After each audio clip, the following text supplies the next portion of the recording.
असम एक ऐसी जगह है जहाँ पे 40 से भी ज्यादा लैंग्वेजेस और इन्हें बोलने वाले ढेर सारे कम्युनिटीज और ग्रुप्स हैं, पर सिर्फ कुछ ही आवाजें इतनी ज्यादा पावरफुल हैं जो इन सभी कम्युनिटीज और एथनिक ग्रुप्स को साथ में जोड़ के रख सके। एंड उन्हीं कुछ चंद लोगों में से एक नाम था जुबिन गर्ग का, जिन्होंने अपने गांव से अपनी बातों से असम जैसे डाइवर्स स्टेट को एक करके दिखाया था। वो सिर्फ एक आर्टिस्ट या सेलिब्रिटी नहीं थे, बल्कि वो एक मूवमेंट थे, लोगों के दिल की आवाज थे। उन्होंने सिर्फ या अली और दिल तू ही बता जैसे लेजेंडरी गाने ही नहीं बनाए, बल्कि कोविड और आसाम फ्लड जैसे बुरे समय में अपने लोगों की मदद भी की थी। बॉलीवुड में सक्सेसफुल होने के बावजूद भी उन्होंने अपने रूट्स, अपने कल्चर को अपने आप से दूर नहीं होने दिया। उनका आउटस्पोकन नेचर और गलत चीजों के अगेंस्ट आवाज उठाना, ये उनके कुछ हजारों रीजंस में से एक थे जो उन्हें इतना ज्यादा लाइकेबल बनाते थे और जो उनको लोगों से और भी ज्यादा भावुक करवाते थे। इसलिए जब अचानक 19 सितंबर को सिंगापुर से उनकी डेथ की न्यूज आई, तब लोगों के लिए इस बात पर भरोसा करना इम्पॉसिबल हो गया था। लेकिन ये दुख, ये डिसबिलीव बहुत ही ज्यादा जल्दी आउटरेज में तब्दील हो गया था जब जुबिन गर्ग के पीछे, मौत के पीछे का रीजन लोगों के सामने आया। क्योंकि लोगों का मानना है कि जुबिन गर्ग की जो मैनेजमेंट टीम है, उनकी नेग्लिजेंस ही उनकी मौत का कारण है। लेकिन आखिर ऐसा क्या हुआ था 19 सितंबर के दिन जो 52 ईयर ओल्ड जुबिन गर्ग की जान चली गई? एंड आखिर क्यों जुबिन गर्ग की वाइफ ने उनके सबसे करीबी दोस्त, उनके मैनेजर के अगेंस्ट एक केस रजिस्टर करा है? एंड आखिर क्यों गवर्नमेंट जुबिन गर्ग के लिए हो रहे पीसफुल प्रोटेस्ट को रोकने की कोशिश कर रहे हैं? Is it really a simple death, या फिर क्या इसके पीछे और भी ज्यादा राज छुपे हुए हैं? Zubinda, for the past 3 days, the internet has been wondering, why is Assam mourning a singer's death? Zubinda voiced our love and heartbreaks, but he also voiced our desperation and frustration at a failing system in society. Zubin Garg का जन्म 18 नवंबर 1972 में तुरा, मेघालय में हुआ था। वो एक काफी respected और टैलेंटेड फैमिली का हिस्सा थे। जुबिंदा के father Mohini Mohan Borthakur civil services में थे, लेकिन जब वो ड्यूटी पे नहीं होते थे तब वो अपने गाने के लिरिक्स और पोएम भी लिखा करते थे under his pen name Kapil Thakur. And उनके सिर्फ फादर ही नहीं, बल्कि उनकी पूरी फैमिली काफी ज्यादा आर्टिस्टिक थी। उनकी मॉम इली बोरठाकुर एक सिंगर थी और उनकी 2 सिस्टर्स थी, जॉनकी और पामी। जॉनकी भी एक सिंगर और एक एक्ट्रेसेस थी, but Pami was the odd one out of the family क्योंकि she stuck to studies and became a great geography professor.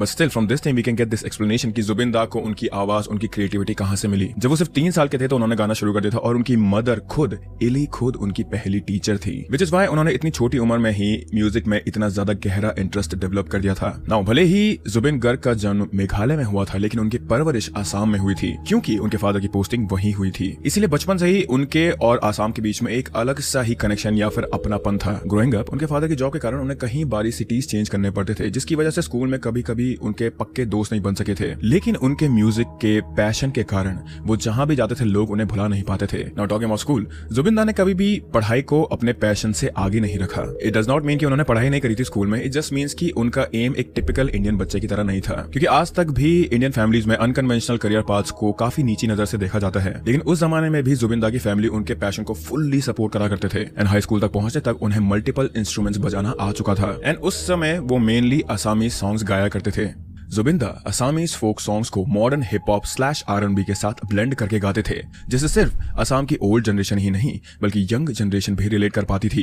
पर उनके गाने were not just about the melodies, उन गानों के पीछे एक बहुत ही ज्यादा पावरफुल मैसेज छुपा होता था हमेशा। You can say this thing कि उनके गानों में काफी ज्यादा डेप्थ होता था विद द मेलोडी। उनके सॉन्ग्स में हमेशा एक रेबेलियस अंडरटोन हुआ करता था, जो कि हमारी खुद की सोसाइटी के रॉन्ग डूइंग्स के अगेंस्ट एक फॉर्म का प्रोटेस्ट कह लो या फिर सोशल कमेंटेरी की तरह यूज करते थे। वो स्कूल से पास आउट होने के बाद जब वो फाइनली कॉलेज में BSc करने लगे, तब उन्होंने एक ऐसा कदम उठाया जो उनकी लाइफ का एक मेजर टर्निंग पॉइंट होने वाला था। उन्होंने अपना कॉलेज कोर्स ड्रॉप कर दिया और अपना फोकस पूरी तरीके से म्यूजिक करियर पर शिफ्ट कर दिया था। You might say this thing कि उनका ये फैसला एक काफी ज्यादा रिस्की और बोल्ड मूव था, बट जिस तरीके का टैलेंट और विजन वो अपने साथ लेके चल रहे थे, it was an obvious choice for them. And college drop out करने के बाद उन्होंने कभी भी पीछे मुड़कर नहीं देखा। एंड इसके बाद वो कॉम्पिटिशंस के लिए तैयारी करने लगे थे और फेस्टिवल्स में परफॉर्म करने लगे थे। उनका प्रोफेशनल करियर तब शुरू हुआ जब उन्होंने 1992 में हुए एक यूथ फेस्टिवल में अपने सोलो परफॉर्मेंस के लिए गोल्ड मेडल जीता। और इस साल उन्होंने अपने म्यूजिक करियर का पहला एल्बम अनामिका रिलीज किया, जिसमें उन्होंने गाने की आने जैसे सॉन्ग्स फीचर किए थे, जिन्हें उन्होंने सिर्फ 13 साल की उम्र में लिखा था। 1992 से 1995 के बीच उन्होंने और भी कई असमी सॉन्ग्स एल्बम रिलीज किए थे और सारे के सारे एल्बम्स हिट थे। उनके बढ़ते सक्सेस और पॉपुलैरिटी से ये बात क्लियर थी कि उनके बड़े लीग्स में जाना कंफर्म था और 1995 में ऐसा ही हुआ जब वो असम से मुंबई चले गए और बॉलीवुड में काम करने लगे। This was one of the first time जब एक एसमीज आर्टिस्ट अपने कल्चर को बॉलीवुड जैसे बड़े स्टेज पे रिप्रेजेंट करने वाला था। For many of us Bollywood का नाम सुनते ही हमें उसमें हो रहे पॉलिटिक्स और डार्क चीजों की याद आती है, लेकिन जुबिन गर्ग बॉलीवुड में जाने के बाद भी अपने रूट्स कभी नहीं भूले। उन्होंने वहां पहली बार हिंदी में एल्बम्स रिलीज करे जो कि अगेन काफी सक्सेसफुल हुए थे। इट जस्ट प्रूव्ड कि जुबिंदा किसी लैंग्वेज से लिमिटेड नहीं थे, बल्कि उनकी आवाज और उनके म्यूजिक ने इन सारे बैरियर्स को ट्रांसेंड कर दिया था। सब कुछ बढ़िया चल रहा था जुबिंदा की लाइफ में और ईयर 2002 में उन्होंने गरिमा साइकिया जी से शादी कर ली थी।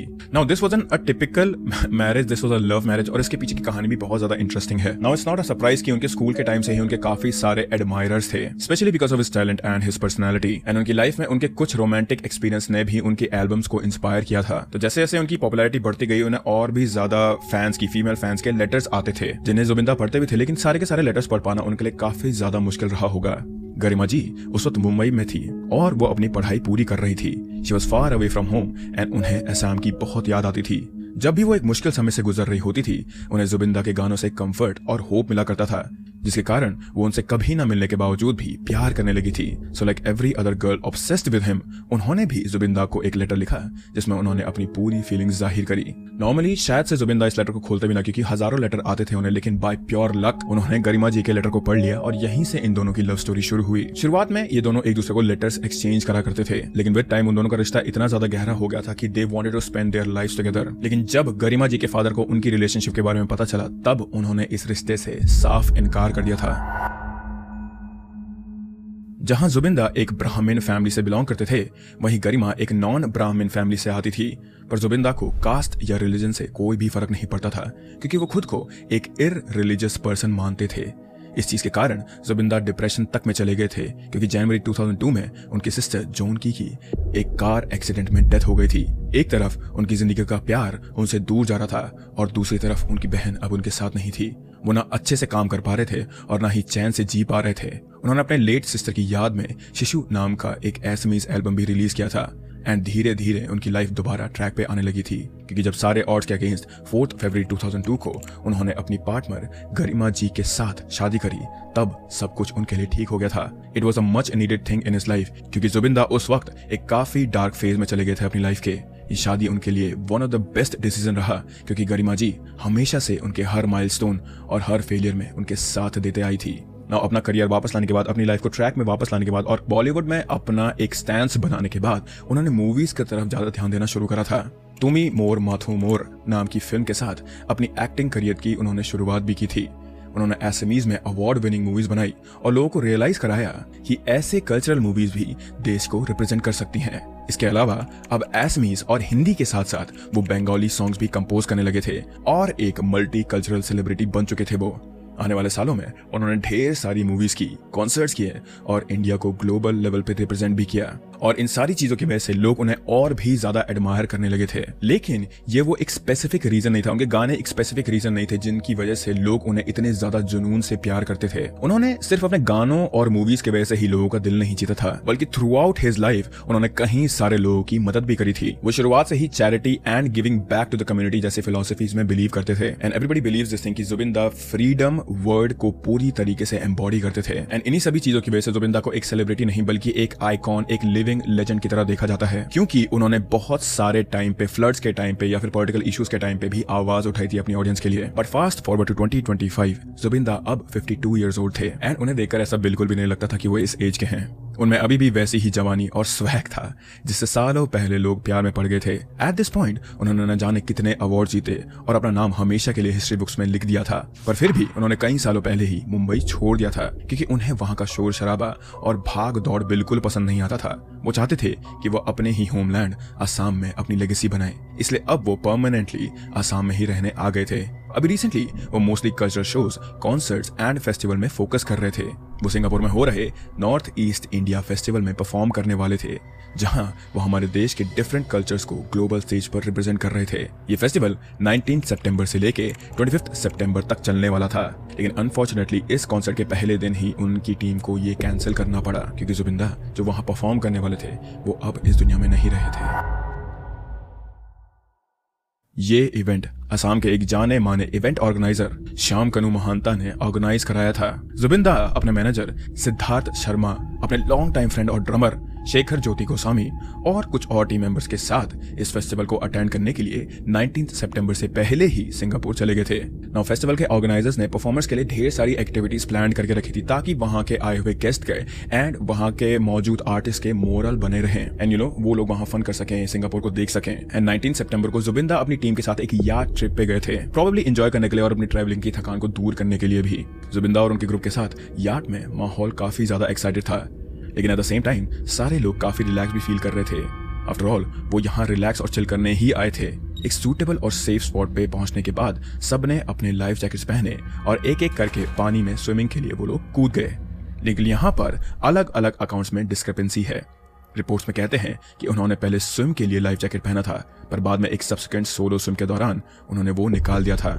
कुछ रिपोर्ट्स तो ये भी कहते हैं कि उन्होंने लाइफ जैकेट ओवरसाइज होने की वजह से कंप्लेंट करी थी क्रू से एंड इसी वजह से क्रू की एडवाइस देने के बावजूद भी उन्होंने ये लाइफ जैकेट हटा दिया था। लेकिन अचानक से ये जो रिलैक्स्ड माहौल था ये बहुत ही ज्यादा पैनिक में बदल गया था, क्योंकि जुबिंदा के फ्रेंड शेखर गोस्वामी ने उन्हें पानी में पड़ा हुआ देखा था एंड वो बिना कोई मूवमेंट करे बस पानी के ऊपर फ्लोट कर रहे थे। उनका मुंह पानी के अंदर था और उनकी बॉडी में एक भी मूवमेंट नहीं था। जब शेखर ने जुबिंदा को पलटा तो उन्होंने नोटिस करा कि उनके मुंह से व्हाइट कलर का लिक्विड आ रहा था और वो बिल्कुल भी रिस्पॉन्ड नहीं कर रहे थे। उन्होंने बार बार जुबिंदा के सर को सीधा करने की कोशिश की, लेकिन it just kept dropping to the side. उन्होंने तुरंत हेल्प बुलाई और जुबिंदा को हॉस्पिटल ले गए वो लोग, लेकिन काफी देर हो चुकी थी उस पॉइंट पर और जुबिंदा की पानी में डूबने की वजह से धो चुकी थी। ये खबर आग की तरफ फैल गई और सिंगापुर में हो रहा फेस्टिवल कैंसिल हो गया और जुबिंदा के फैंस स्पेशली असम के लोग ये खबर सुनकर काफी ज्यादा डिसबिलीफ में थे। और होते भी क्यों ना, हमारे देश के आइकॉन बिना किसी वार्निंग के, बिना किसी प्रॉपर रीजन के अचानक से हम सभी को दुनिया से छोड़ के चले गए थे।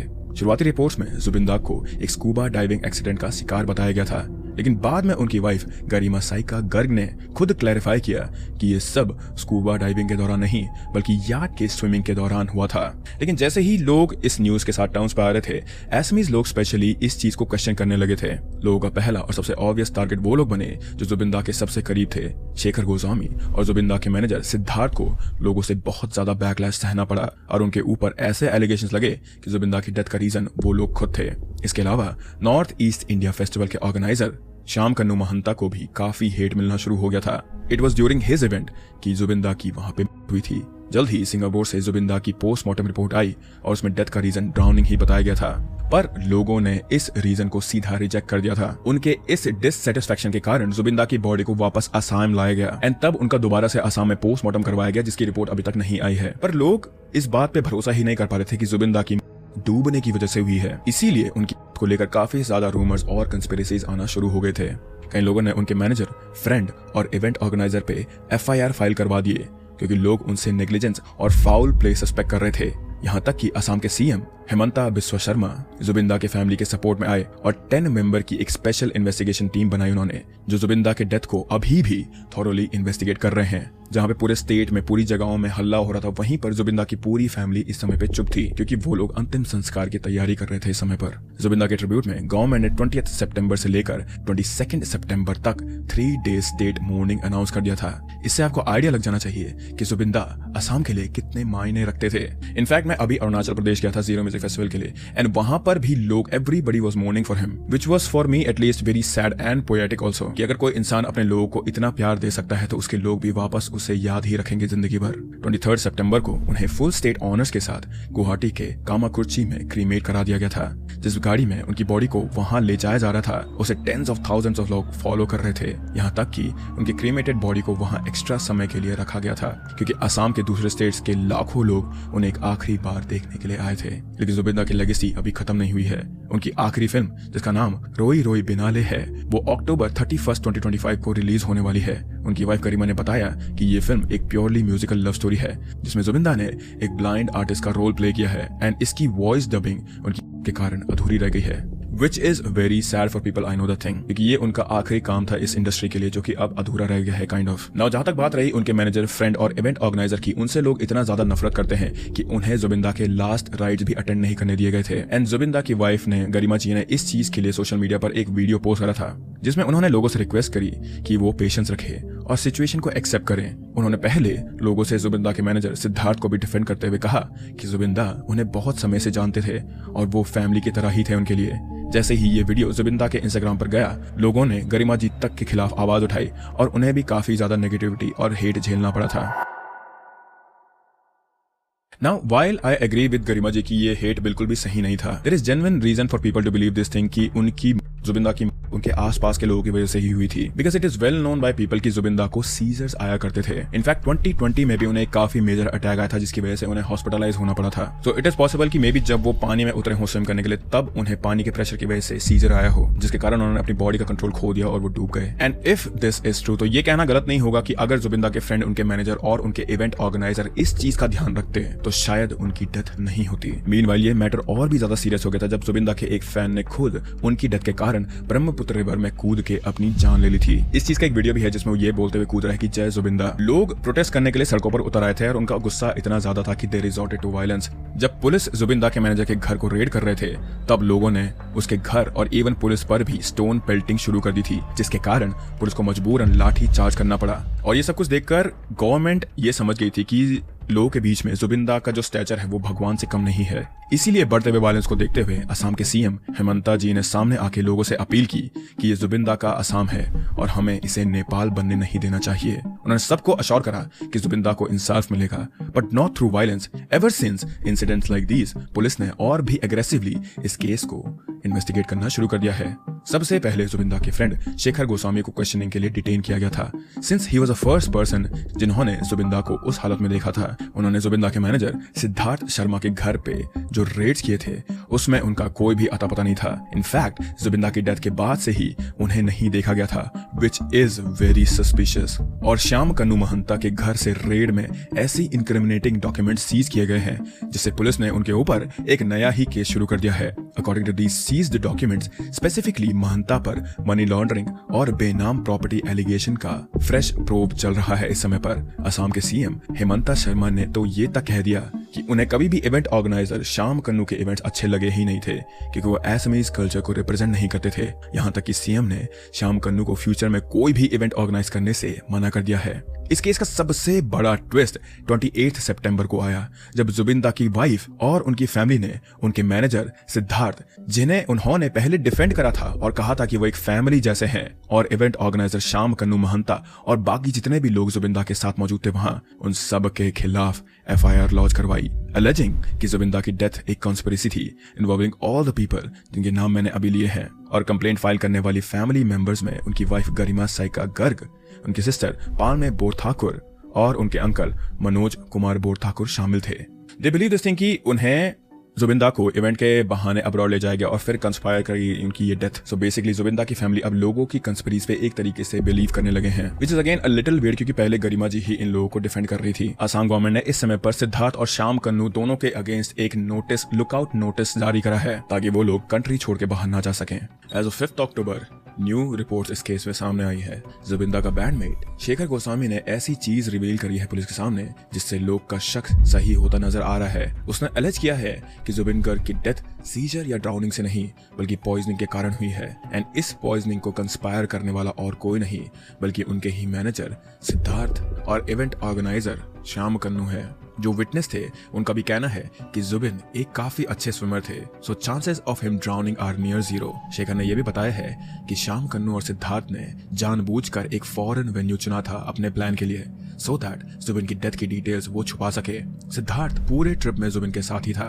एंड अकॉर्डिंग टू शेखर काफी सस्पिशियसली बिहेव कर रहा था। जब जुबिन डूब रहे थे और उन्हें सांस नहीं आ रही थी, तब सिद्धार्थ को जाबो दे चिल्लाते हुए सुना गया था, which means let him go. जब उनके मुंह से व्हाइट फ्रॉथ आ रहा था, तब भी सिद्धार्थ ने उसे ये कहकर डिसमिस कर दिया था कि ये तो बस एसिड रिफ्लक्स है, जिसके कारण उन्हें मेडिकल अटेंशन मिलने में देर हो गई थी। यहाँ तक कि श्याम कन्नू ने भी याच में मौजूद सभी लोगों को स्पेशली इंस्ट्रक्ट किया था कि वहां के वीडियोस बाहर नहीं जाने चाहिए, जो कि फर्दर क्वेश्चन रेज करते हैं कि वो क्या छुपाना चाह रहे थे। ये वो सारी डिटेल्स हैं जो शेखर गोस्वामी ने पुलिस को बताई है, और इन डिटेल्स के बेसिस पर अभी श्याम कन्नू, सिद्धार्थ और जुबिन के बैंड मेंबर्स को अरेस्ट कर लिया गया है। इतने सीरियस एलिगेशंस के बाद सूनर और लेटर सारे अक्यूज्ड को लीगल रिप्रेजेंटेशन हायर करने ही होंगे, लेकिन ऑल असम्स लॉयर एसोसिएट ने किसी भी अक्यूज को केस लेने के लिए साफ मना कर दिया है for obvious reasons. On October 10 जुबिंदा के ऑर्गन्स की टॉक्सिकोलॉजी रिपोर्ट आ जाएगी और फिर पता चलेगा कि ये एलिगेशंस कितने सच हैं।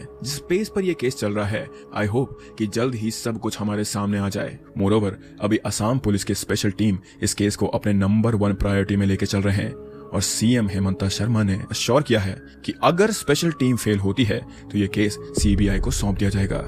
एंड विद दैट ये केस अभी भी ऑनगोइंग है। नाउ ये सिर्फ एक केस वीडियो नहीं है। Zubeenda and his songs were very close to me. Now obviously बात है कि मैं उनके सारे गाने तो नहीं सुनता था, लेकिन मैं बचपन से गिटार बजा रहा हूँ एंड मैंने बहुत सारे उनके गाने गाए हैं अपनी पूरी जिंदगी में। So I just want to give him a tribute for all of his work and for inspiring me also. I just hope कि अगर मेरी ऑडियंस को उनके बारे में नहीं पता था, इस वीडियो पे क्लिक करने के बाद आपको थोड़ा बहुत उनकी लाइफ के अचीवमेंट, उनके काम के बारे में पता चल गया होगा। And I really hope and I really wish and I really pray from you all कि इस वीडियो को देखने के बाद आप उनके एटलीस्ट एक गाने को जरूर सुनो। एंड आई विल ऑल्सो अर्ज everyone who is watching this video and everyone who is related or who is concerned about this case कि प्लीज इस केस के बारे में फॉल्स एलिगेशन फैलाना बंद कर दीजिए, क्योंकि इससे सच में केस सिर्फ हैम्पर होगा और ये केस आगे कहीं नहीं जाएगा। If you guys don't want this case to turn cold, please stop doing that thing. But till then I hope that you guys are happy, I hope that you guys are healthy. Please be close to your loved ones guys and I'll see you very very soon. Bye bye.